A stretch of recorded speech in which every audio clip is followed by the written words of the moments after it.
दोस्तों नमस्कार, मैं हूं संजीव श्रीवास्तव और आप देख रहे हैं पिक्चर प्लस।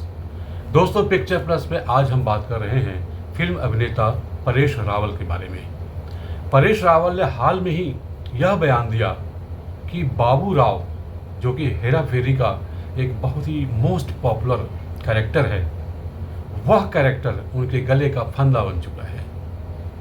यह बयान आखिरकार कितना उचित ठहरता है और एक कलाकार के लिए भी वाकई ये बयान क्या मायने रखता है, और फिल्म इंडस्ट्री के अंदर जो कई ऐसे कलाकार हुए हैं जिन्होंने कई ऐसे किरदार निभाए हैं जो कि टाइप्ड होकर भी बहुत ही पॉपुलर हैं, इन सभी मुद्दों पर परेश रावल की वह बात काफ़ी अहम हो जाती है और मुझे लगता है कि शायद उस बातचीत पर एक बहस शुरू होनी चाहिए। बाबू राव का किरदार, जैसा कि हम सभी जानते हैं, हेरा फेरी पहले भाग में और हेरा फेरी के दूसरे भाग में भी दर्शकों को काफ़ी पसंद आया था, और जिस तरीके से उन्होंने अदायगी दिखाई परेश रावल जी ने, वह अदायगी समझिए कि उस फिल्म की जान है। सुनील शेट्टी हो या फिर अक्षय कुमार, वे दोनों कलाकार उस फिल्म में ऐसा लगता है जैसे कि परेश रावल के सहायक कलाकार हैं। उन दोनों कलाकारों पर परेश रावल काफ़ी हावी हो जाते हैं, और संभवतः यही एक बड़ी वजह थी कि सुनील शेट्टी ने भी कहा कि बाबू राव के बगैर तो हेरा फेरी कंप्लीट हो ही नहीं सकती, क्योंकि हेरा फेरी 3 की तैयारी चल रही है। दरअसल परेश रावल की बातचीत के कई पहलू निकल कर सामने आते हैं। परेश रावल कहना यह चाहते हैं कि फिल्म इंडस्ट्री में जो डायरेक्टर्स हैं, जो उनकी टीम है, जो स्क्रिप्ट राइटर है, वे इन दिनों बहुत ज़्यादा दिमाग नहीं लगा रहे। सीक्वल के नाम पर अगली कहानी कुछ भी परोसी जा रही है और किरदार गढ़े जा रहे हैं।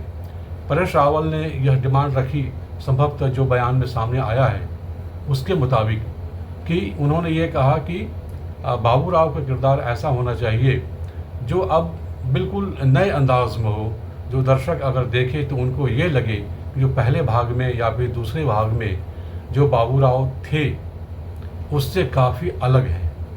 संभवतः उनका जो आशय है वो ये कि उन्होंने अब तक जीवन में कई ऐसी फिल्में की हैं, ओ माय गॉड हो या फिर वेलकम हो, या फिर आप दंड नायक, जो कि पुरानी फिल्म है जिसमें उनका लुक है वह लालू प्रसाद यादव जैसा दिखाई देता है।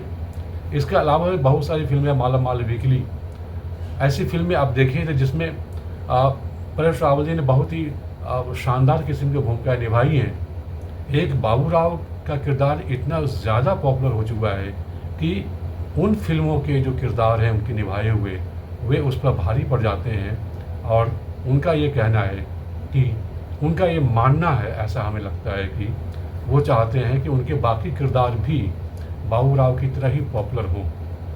लेकिन 2-3 बातें जो अहम हमें लगती है वह बताने की ज़रूरत है।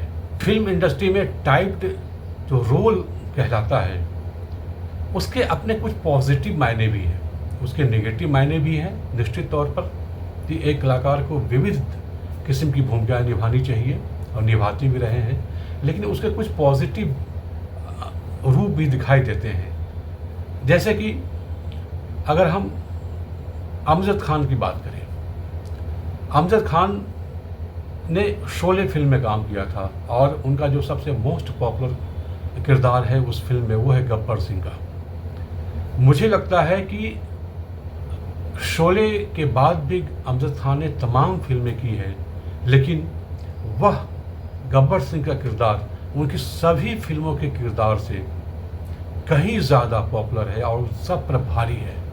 मेरा पूरा अनुमान है कि अगर अमजद खान साहब के जीवन काल में ही शोले का दूसरा पार्ट बनने का अगर कोई मसला सामने आता, अगर कोई प्रस्ताव सामने आता, तो मुझे पूरा यकीन है कि अमजद खान गब्बर सिंह दोबारा बनने से इनकार नहीं करते।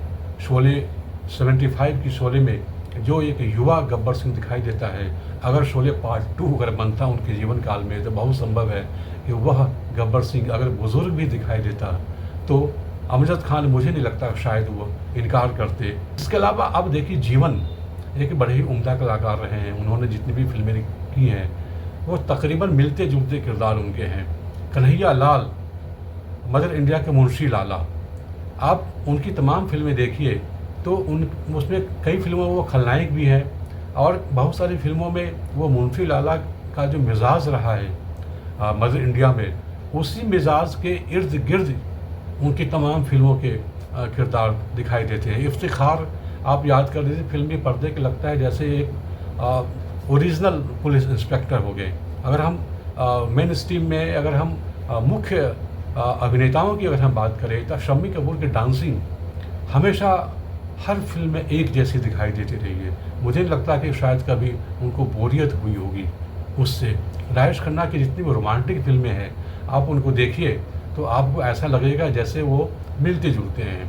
अमिताभ बच्चन इतने बड़े सुपरस्टार, जो एंग्री यंग मैन का दौर था, कई फिल्में 80s में जो आई उसमें एंग्री यंग मैन बने हैं।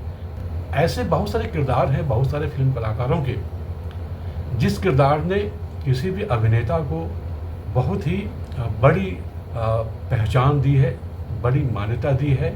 मुझे नहीं लगता कि उससे परहेज़ करना चाहिए। और परेश रावल एक कलाकार होने के नाते अगर एक विविध किस्म के रोल करने के नाते तो बहुत अच्छी बात कह रहे हैं, लेकिन अगर हेरा फेरी 3 में बाबूराव का किरदार फिर से अगर वो निभाते भी तो भी इसमें कोई बहुत बड़ा अचरज नहीं हो जाता।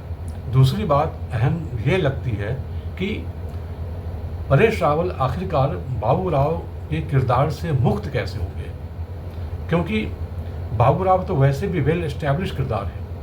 हेरा फेरी 1 और हेरा फेरी 2 के बाद अगर हेरा फेरी 3 वो ना भी करें तो भी बाबूराव के किरदार को भुलाया नहीं जा सकता। उनकी तमाम फिल्मों के किरदारों पर बाबूराव का किरदार हावी है।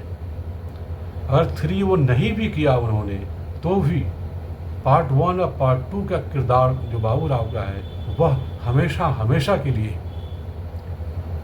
परेश रावल के फिल्मी करियर से चश्मा रहेगा, उससे वो मुक्त नहीं हो सकते। तीसरे पार्ट को आखिरकार वो गले का फंदा क्यों कह रहे हैं, ये समझ पाना बहुत ही अचरज भरा लगता है। अगर आप लोग इस वीडियो के बारे में कुछ कहना चाहते हैं, परेश रावल के बारे में कुछ कहना चाहते हैं, तो इस वीडियो के कमेंट सेक्शन में अपने विचार व्यक्त कर सकते हैं। देखते रहिए पिक्चर प्लस, यानी ज़िंदगी का बायस्कोप। नमस्कार।